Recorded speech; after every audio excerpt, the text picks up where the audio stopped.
My name is Claire Voss. I'm 32 years old, and 3 weeks ago, I was sitting on the floor of my studio apartment in Chicago, surrounded by canvases I couldn't sell, a bank notice I couldn't ignore, and a very serious question about whether I had made every wrong decision a person could make in a single decade. The apartment was on the fourth floor of a building on West Erie Street, a narrow room with north-facing windows that let in the kind of flat gray light painters actually want, but landlords don't understand the value of. I had lived there for 4 years. I had also been 3 months behind on rent for the last 2 of them, a situation my landlord had tolerated with the patience of a man who genuinely liked the paintings I left in the hallway as partial payment, but who had, as of the notice on my floor, reached the end of his goodwill. The morning everything changed, I was trying to decide whether to call Mr. Petrakis or call my mother when someone knocked on my door. I didn't recognize him at first. He was tall, dark-suited, with the kind of careful posture that comes from years of standing in rooms where posture is noticed. Dark hair, early 30s, a face that would have been handsome if it weren't so determinedly neutral. He lived on the 6th floor. I had seen him twice in the elevator, but we had never spoken beyond the nod that passes between people who share a building but not a life. "Claire Voss," he said, not a question. "Yes. My name is Daniel Ashworth. I need to talk to you about something unusual, and I'd like to do it inside if you're willing." He came in and stood in the middle of my studio with his hands in his pockets, looking at the canvases stacked against every wall. I watched him take in the paint-stained floor, the drying rack by the window, the bank notice still visible on the kitchen counter. "I'll be direct," he said. "My father died 8 months ago. He left me a significant inheritance, his firm, property, accounts. The terms of his will require that I be married before I can access any of it. I have until the end of this year. After that, everything goes to a charitable trust." "That's an unusual will," I said. My father believed I had spent my entire adult life avoiding anything that wasn't work, and he was correct. The condition was his way of forcing the issue. He paused. "I have no interest in deceiving a woman into a real marriage. I also have no interest in losing everything my father built because of a clause I can't fulfill honestly, which is why I'm here." "You want a fake wife?" I said. "I want a contractual arrangement, 12 months. We marry. We maintain a convincing shared life. We attend necessary events together. At the end of the term, we divorce cleanly. No claim on inheritance. No shared assets." He glanced at the bank notice. "In exchange, I clear whatever you owe on this apartment, cover your expenses for the year, and give you access to a studio space I own on Fulton Market that I've never used. It has south and west-facing windows." The south and west-facing windows landed harder than the money. "Why me?" I asked. "You're practical. You're not impressed by money, or you wouldn't be living this way by choice. You're intelligent. You're not likely to become emotionally complicated." He said it without cruelty, just precision. "And you need something I can provide." I should have said no. I knew, standing there with the bank notice behind me, that I should have said no. "I want to see the contract first," I said. He reached into his jacket and produced it. I read it twice at my kitchen table while he stood at the window.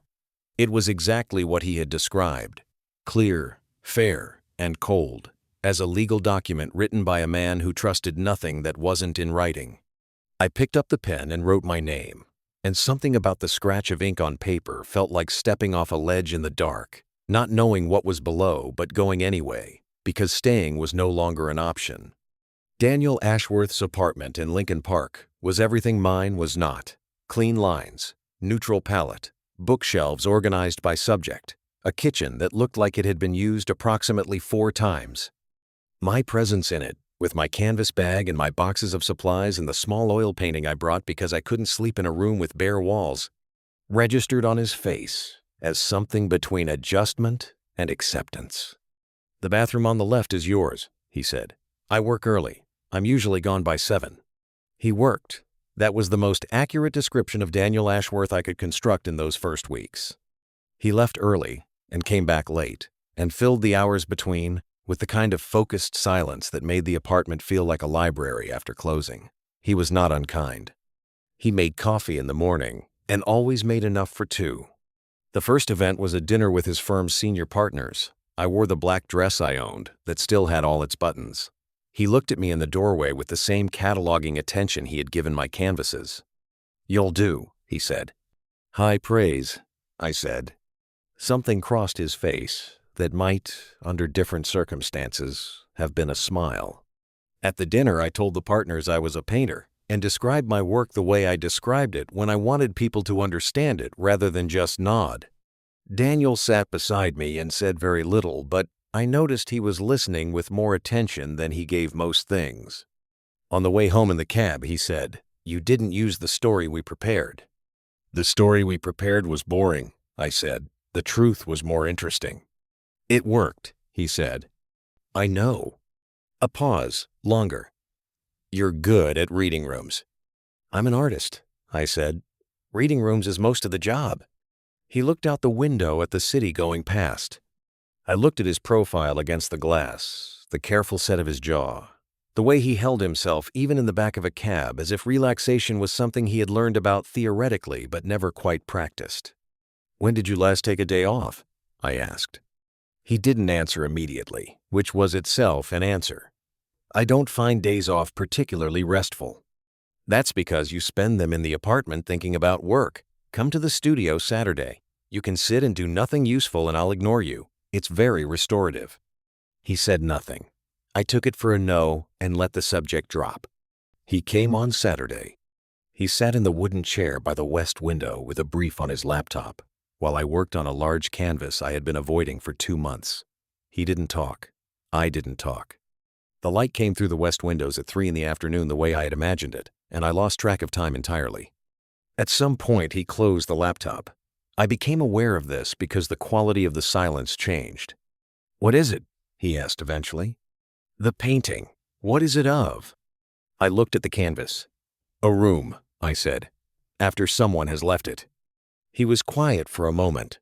"Your apartment. Before you moved." "Yes," I said. "It's sad," he said. "It's honest," I said. "Those aren't always different things," he said. We ordered takeout and ate it on the studio floor because there was only one chair. He took off his jacket and rolled up his sleeves and ate Thai food out of a container with the careful focus he brought to everything. And I thought, there is an actual person in there, behind all that control. The months settled into a shape neither of us had planned. Saturday afternoons at the studio became a habit. He began asking questions about the paintings, not appreciative questions, but structural ones. Why this color here? What does this edge do?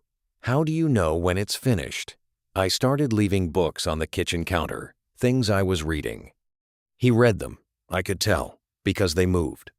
Once, when I referenced something obliquely, he responded in a way that meant he had read it too, and we talked for an hour at the kitchen table about a novel neither of us had expected to like. By November, I had stopped thinking of the apartment as his. I had started thinking of it as where I lived, which was a different thing. I noticed the change in myself before I named it, the way I listened for his key in the door at night, the way the apartment felt different when he wasn't in it, the way I had started saving things during the day to tell him in the evening small things, a detail from a painting, something I'd read, and the way he listened when I told them. With the full attention he gave to things that mattered. I didn't tell him any of this. The contract was clear, and I had signed it. He told me first. It was a Sunday in December, the first real snow of the year coming down outside the Lincoln Park windows. He was at the kitchen table with a brief, and I was on the couch with a book I wasn't reading. He closed the brief. He looked at me. "The contract ends in 3 weeks," he said. "I know. I would like to not use it." His voice was careful, precise, the way it got when he was saying something he had rehearsed. "I would like to ask you to stay. Not because of the inheritance. The inheritance is settled. I would like to ask you to stay because the apartment is better with you in it, and the studio is better with you in it, and I am better with you in it." And I have never said anything like that to anyone, which is information I want you to have. The snow came down outside. I closed my book. "You practiced that," I said. 3 times, he said. I looked at him across the kitchen, this careful, controlled, genuinely good man who had walked into my apartment 4 months ago with a contract, and somewhere in the process had started leaving enough space in the silence for something real to grow. I would have stayed anyway, I said. I was trying to figure out how to tell you. He let out a breath. Something in his shoulders released that I realized I had never seen released before. Then stay, he said. I'm staying, I said. The contract expired on the 23rd of December. We didn't file for divorce. In January, he asked me properly, no contract, no clause, nothing in writing, and I said yes over Thai food on the studio floor with the west light coming through the windows. It felt less like a beginning than like arriving somewhere I had been heading for a long time without knowing the address. My mother called on Sunday as usual. I told her I had news. She asked if everything was okay. I said yes, and meant it, fully, for the first time in longer than I could remember. Fine, it turned out, was just the word I used before I knew what the real thing felt like.